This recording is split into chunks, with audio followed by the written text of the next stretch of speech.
Narito tayo ngayon upang matunghayan ang nakakakilig, napaka-sweet at talaga namang sobrang pinakainaabangan ng mga fans na love story ni Kalingap Dan at ni Joy. Sa pagpapatuloy ng ating istorya ay kasalukuyan na nga na nakarating na si Joy at si Dan sa bahay nila Kalingap Dan muli upang ipakilala siya ng formal sa iba pang mga kapamilya. Ano po? Wala po. Oy! Oy! Galing ha. Oh, salita! Nandito ka pa? Oo. Sarubutan ka pa. Parang feeling mo yung umuwi. Sila ang temi daw.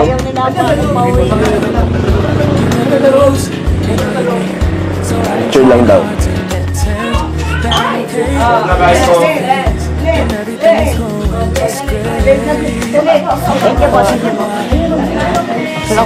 Si Tangga. Joy. Joy. Ay, Joanna. I-bless ka sa mga mga matuban. Hello po, Auntie M. Oh my God! Andito na po yung hinahanap nyo. Hello! Hello! Ito, Joanna.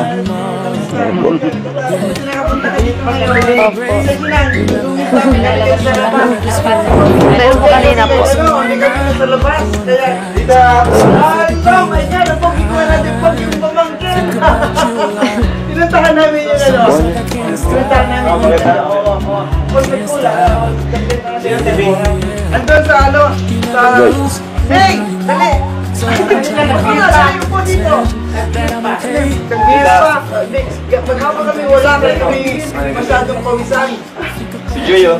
Terno pa kayo ha. Grabe oh. Sure po mo. Kaya sa atin. Hello po. Kaya kung ayaw mo sumama. Salamat! Dapat ako gusto mo pumunta sa sabi. Ay, sige. Ayun. Ay po. Kailan kayo nakita? Kailan kayo nakita ni Hello! Ito, Joy, ako ka. Sige po. Kasi in-interview ako ba naman kanina? Nagtatanong ako tungkol sa Dan Joy. Ano yan? Hindi lang. Last time yata pagkita ninyo, ano ka pa lang? Patay si nanay, ano? Ano ka? 5 years old. Kumusta ka na Dan Joy, ha? Joy? Alam mo ba na ako in-interview tungkol sa Dan Joy kanina ni Kuya Leo? At in-interview ako doon sa lahat ng sabi ko, maganda yung sagot ko. May pasok ka ngayon? Hello. Kanina po. Pagkapasok nga sa bahay, kitang-kita natin kung gaano talaga kagalang si Joy. Ito ay dahil napapaligiran nga siya ng mga pamilya ni Kalingap Dan. Nandun ang kanyang lola, mga tita, mama at papa. Kaya naman ang unang ginawa ni Joy pagkapasok ay syempre ang pagmamano. Ito kasi tanda na nirerespeto niya mga nakatatanda at pinapahalagahan niya sila. Kaya naman nagandahan lalo si Kalingap Dan sa ugali ni Joy. Parang feeling mo yung umuwi. Sila ang temi daw.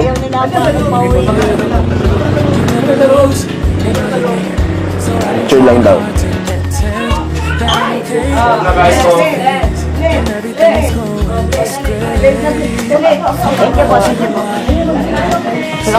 Si Tangga. Joy. Joy. Ay, Joanna.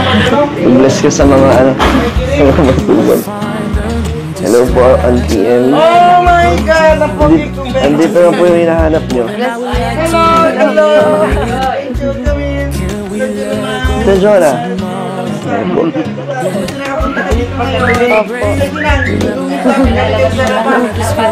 Meron po kanina po. Hindi kami nasa labas. Kaya, oh my God! Ang pogi ko natin pag yung pamangkin. Tinuntahan namin yung Tinuntahan namin yung andun sa sa...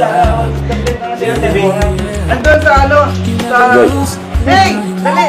Ano dito. Kagbihis pa. Maghapon kami wala kami masyadong pawisan. Si Joy, oh. Terno pa kayo ha. Grabe oh. Sure po mo. Kaya sa atin. Hello po. Kaya kung ayaw mo sumama. Salamat! Tapos gusto mo pumunta First time sa ko makita. Ay, sige. Ayun. Ay po. Kailan kayo nakita? First time ko sila makita. Kailan kayo nakita ni Hello. Okay, so Joy, kamo ka. Sige po. Dali, kasi in-interview ako ba naman kanina? Nagtatanong ako tungkol sa Danjoy. Ano yan? Hindi lang. Last time yata pagkita ninyo, ano ka pa lang? Patay si nanay, ano? Ano ka? 5 years old. Kumusta ka na Danjoy, ha? Joy? Alam mo ba na ako in-interview tungkol sa Danjoy kanina ni Kuya Leo? At in-interview ako doon sa lahat ng sabi ko, maganda yung sagot ko. May pasok ka ngayon? Kanina po. Ito pa dito tingin. Kami dalawa, siya sa sila. Kami sa Australia. Kaya ka, Joy. Sige po. Kaya ka ulit, Joy. Kain ka, dali. Walang pinggan dito. Walang pinggan, dali. Kaya naman, Kumain na po. nasawa na siguro yung mga tao sa akin. Dito naman ay kausap nga nilang dalawa ni Kalingap Dan at ni Joy ang isa sa kapamilya ni Kalingap Dan at kamag-anak.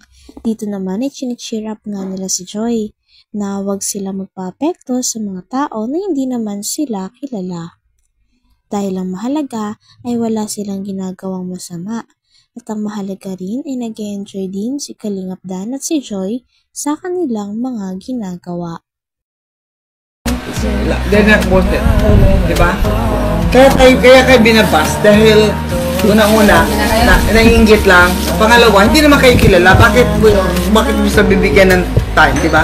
Hindi sa they're not worth it. Diba? Kasi kung binabasa mo yan, lalo ka kahit sabihin mo hindi ka nasasaktan, napifeel mo din yan eh. Kasi sabi mo, saka hindi ka kilala, bakit mo sa papansinin? Kaya mo sila. Lalo kang magpaganda, lalo kang mag-ngiti, di ba? Ignorin mo lang, huwag niyo talagang basahin. Yun ang talagang tignan mo ang royal family. Ang basing nila is below the belt. Ha? Ang kanilang sagot, silence is the best policy. Yun, best revenge. Best revenge. Hindi nila pinapansin. Minsan ang kanilang mga bashing talagang below the belt. Sinasabihan pa, hindi ikaw anak sa labas, o ikaw kalbo, ikaw. Kaya huwag mo nang basahin. Huwag mong basahin. Magaling man to si Joy, di niya binapasin talaga. Huwag pasinin. Ngumiti ka lang. Yan. Your best. Ang ginagawa niya. Galing talaga ni Auntie, oh. Oo, di ba? With confidence. Kasi, sino ba naman sila? Hindi dapat silang manghusga dahil hindi nila tayo kilala. Yun. Di ba? Hindi nila tayo kilala. Ang nakikita nila face value lang. Kung ano lang yung nasa screen, yun ang nakikita nila. Tapos sa pagsasabihin tayo ng ganito, gano'n, hindi naman nila tayo kilala eh. Di ba? So, huwag mo siyang pansinin. Naiinggit lang yan. Kinikilig yan. Pero kunwari nang babas. Ang totoo, kinikilig. Joy, thank you sinama kita dito. Surprise ka? Medyo naiya lang po ako, tapos kinabahan. Namit mo na yung buong matubang. Namit mo na mga kapatid nila, Kuya Val. Anong masasabi mo? Ano po, mababait. Magaling kasama. Medyo nahiya lang po ako, kaya hindi ako nakakaimik. Galit ka? Hindi. Late na nga eh. Kaya sorry aabala ko yung oras mo. Okay lang. May mga gagawin ka pa yata, mag-aaral ka pa, no? Thank you rin kasi sinama mo ako dito sa family gathering nyo. Tapos, di ka umalis sa tabi ko kasi alam mong nahiya ako. Siyempre ako nag-iaya sa'yo, tapos hindi mo kita papabayaan na Thank you. ma-out of place. Hindi ka naman Hindi naman. So, okay lang. Masaya ka naman. Saya po. Hanggang dito na lamang muna ang ating nakakilig, napaka-sweet, at talaga namang sobrang pinakainahabangan na love story ni Kalingap Dan at ni Joy. Maraming salamat sa inyong panonood.